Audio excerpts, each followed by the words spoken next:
Hello, hello, hello! Welcome to Model Behavior, the weekly WizKids RPG showcase. I'm your host, Jessa Blackthorn, and today we've got a really cool show for you. We're going to be taking a look at some of the fall 2021 D&D Icons of the Realms releases. This isn't everything we're releasing this fall. This is kind of just a few select things. I'll be showing more of the fall 2021 releases in upcoming episodes, but I really wanted to show these off because I had them on hand, and I think that they're really exciting. They're cool looking. I'm really excited to show them off. So I figured, why not show some of them today? And I hope that you get some enjoyment out of them. Before we get started on that, though, just a quick reminder. VMuse is having the Ogre Zombie Paint Night event we are hosting on live stream this Sunday, August 15th. It's going to be at 1 p.m. Pacific time, 4 p.m. Eastern time. She has celebrity guest painters with her, Gabe Hicks and Jennifer Kretschmer, who are both amazing.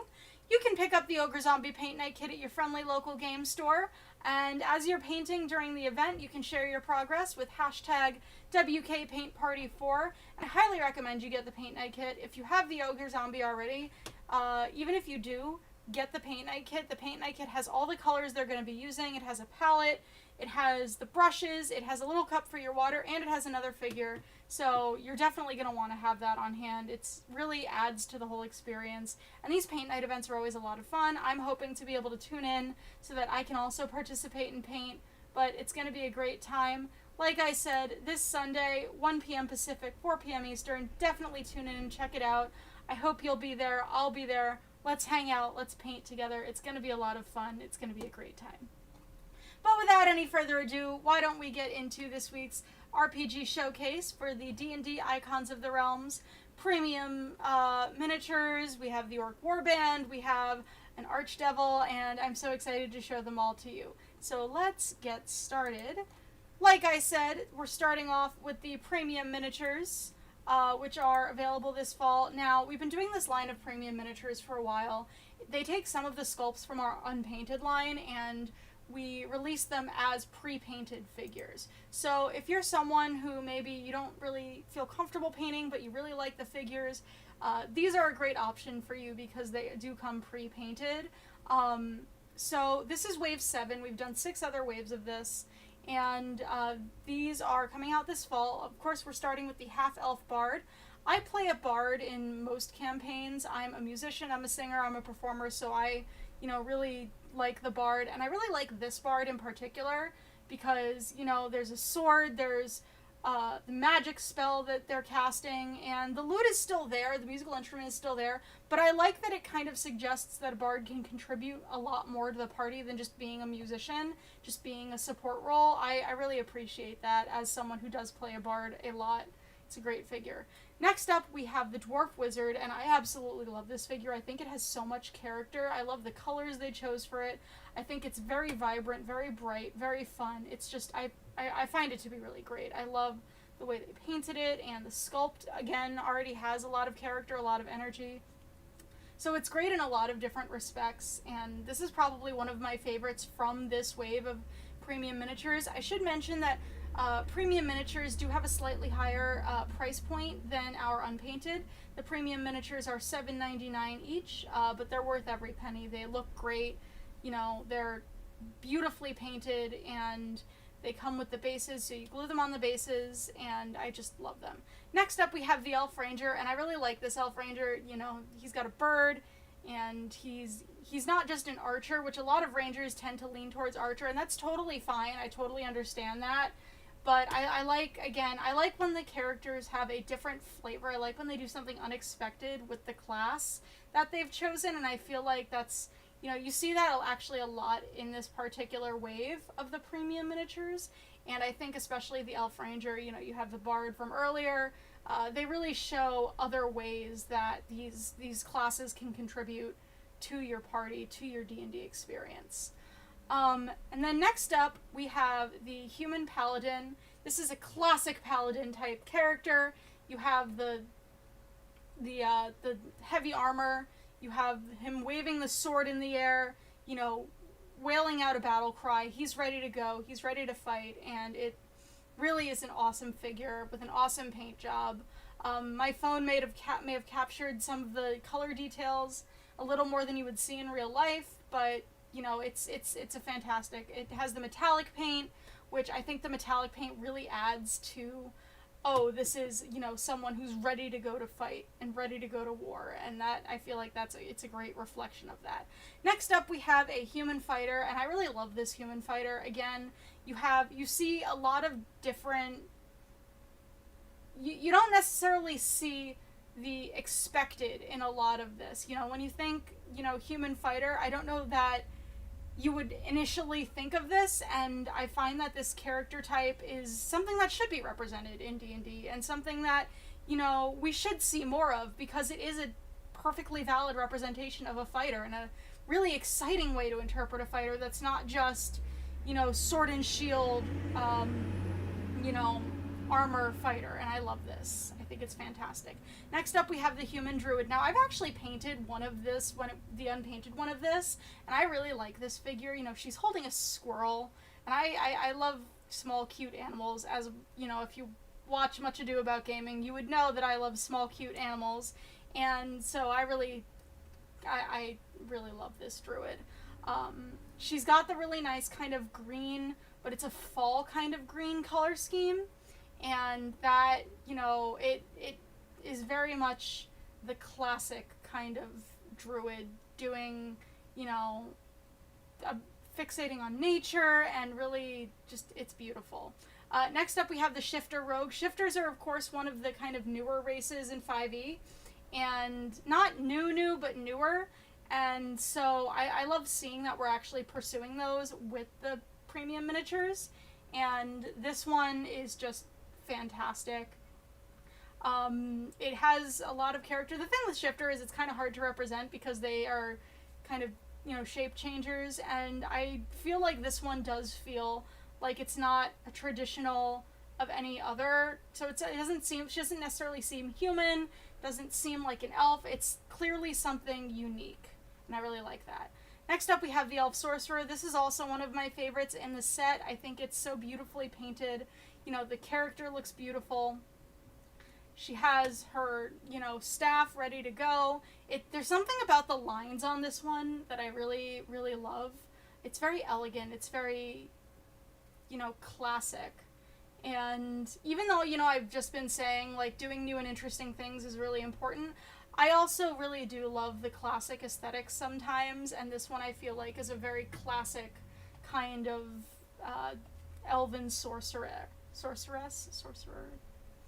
whatever term you want to use, and I really like that. Next, we have the human barbarian, and she is clearly ready to go, ready to fight, and I really like this one as well. Again, you know, she looks like someone who's fighting and is always, you know, ready to get her barbarian rage on, and I like that, you know, she has a lot of detailed clothing. I like the texture in her cloak. I like that she has the axe. I like that it's just a lot of kind of classic barbarian aesthetics rolled into one in a way that really works for a barbarian.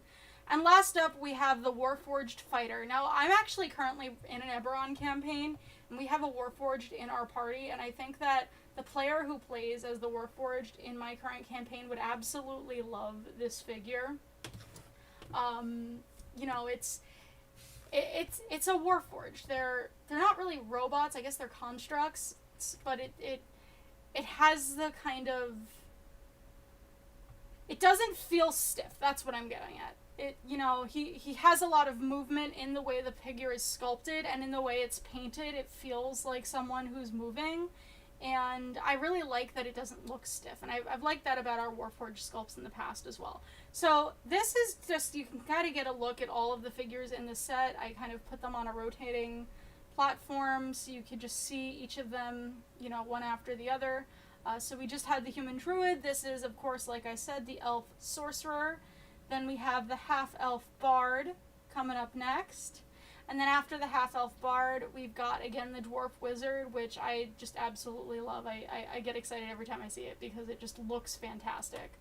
The shifter rogue, of course, is up next. And I also I like the shifter rogue has the bright green on her. I feel like it adds a lot of interesting contrast.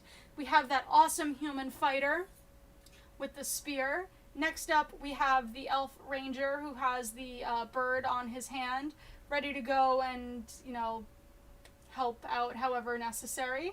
The Warforged fighter, which, like I said, would be great for the campaign I'm doing right now. Then we have the human paladin, ready to run into war, ready to run into battle. The human barbarian, of course. And I believe that's the last one. I'm probably counting wrong. Nope, that was the last one. So those are all of the figures in Wave 7 of Premium Miniatures. Like I said, they're coming out this fall, and they are fantastic. Next up, we're going to look at the Orc Warband. The Orc Warband is 8 different figures. They're kind of a group of orcs that you can use for an encounter, so they can kind of, if you're encountering a group of orcs, they're together for you to use in your battles. So DMs can quickly build new encounters for their players with an awesome mix of orcs to keep play sessions exciting over multiple campaigns. And it has non-blind packaging, so building an orc army is quick and simple. You can plan for the different weapons these orcs have. This set is $44.99. These are all pre-painted and they look really beautiful and really fantastic. I really love them. I purposely chose a green shirt today because I wanted to see what it would look like blending with the background, and it's pretty cool. But this is, of course, one of the first orcs, and we'll go through each of the orcs in this video, so you can see what each of them looks like. So this one has a sword and a shield. He looks like he's been on a lot of fights. He's kind of wounded, but he's still raring to go. He's still ready to fight, and that's, you know, always really exciting to have characters. And honestly, if you play as an orc, you can probably use, you know, one or all of these figures for your orc character. There's nothing that says you can't. They're meant to be used to build encounters, but you can certainly use them if you want to bring an orc character into your campaign and you want something, you know, a little bit different. I think these are all fantastic. I think these would all make really interesting player characters. So it would be a lot of fun. Next up, we have this guy who is screaming.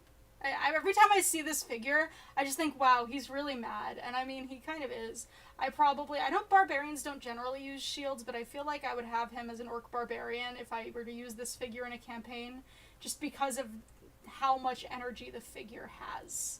And how it does kind of look like he's, again, you know, having a battle cry. But these are fantastic. And again, they really used the metallic paint liberally on these, and I think that it was a great decision because it really just adds so much more character and so much more depth. This is, of course, a no-weapon fighter for the orcs. I think probably this would be a monk if I had to guess. I don't know that it technically has a class that you use it for, but this could be used as an orc monk, I think, really easily. And one thing that I also want to mention is that every single orc in this set is different and really unique, and I really like that even if they have this, maybe some of them have the same weapons, they all have a different flavor to them, and I really like that. Next up, we have this orc who is very wildly different from all of the others. I mean, I just said they're all really different, but this one is, like, really different. You know, he kind of looks infected by something, maybe a zombie orc, I would think, but I love that this one has such an interesting sculpt to it. I like that it's really different. It really has a lot more going on, I think, than all the other orcs in this set, but in a good way.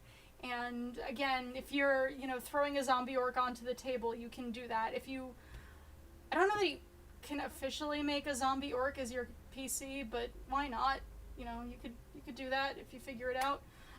Next up, we have this orc. This is another one who I'd probably make into a barbarian if I was having a campaign, or just, you know, as a generic foe.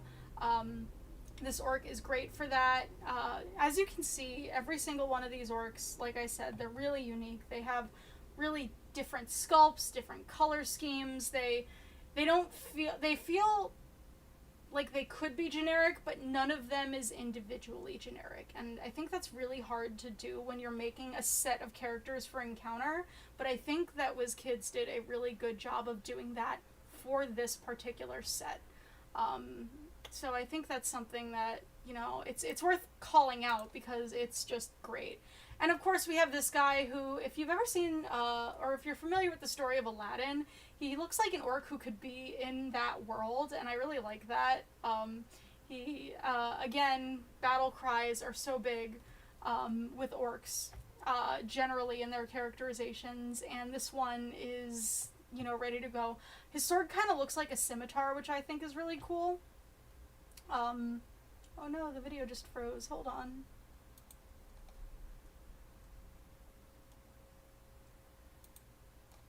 I am so sorry about that. Oh. Anyway, we're moving on to Archdevil Garyon, which is fine.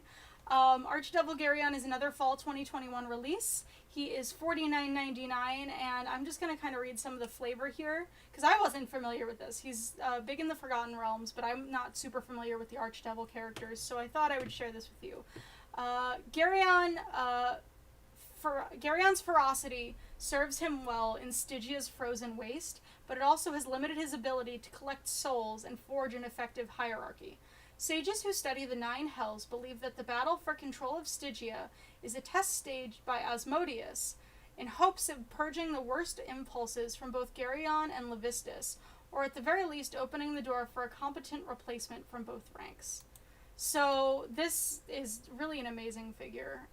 Just the colors, the way it's painted, the textures on it, the fact that it's kind of a half man, half kind of snake creature is just really incredible, and I really love it. I think it's fantastic. But that is Archdevil Garyon. I'm having some technical problems here, so I don't know why I can't get the video to spin, so I apologize for that. Let me actually just go back a couple seconds, see if we can't get it to spin. There we go. Hello. Here, we'll start it here. There we go. So just so you can see kind of the figure from a 360 degrees every angle, just how beautifully painted it is. He looks fantastic. He looks dangerous. He looks frightening, and he looks fantastic, which I think I already said. But he's $49.99, fall 2021, and this is just a great release, and I'm really excited. We have other Archdevils coming. We, of course, just released Orcus, and now we have Garyon, and we have more on the way. I'll do a show with some of the other ones in the future, but that is the main showcase for today, so thank you so much for tuning in. Just to really quickly, as a refresher of what we went over, we talked about Wave 7 of the premium miniatures. It's going to be a great set of figures. Those are coming this fall. They are $7.99 each. They are fully painted figures of unpainted sculpts that we've released in the past.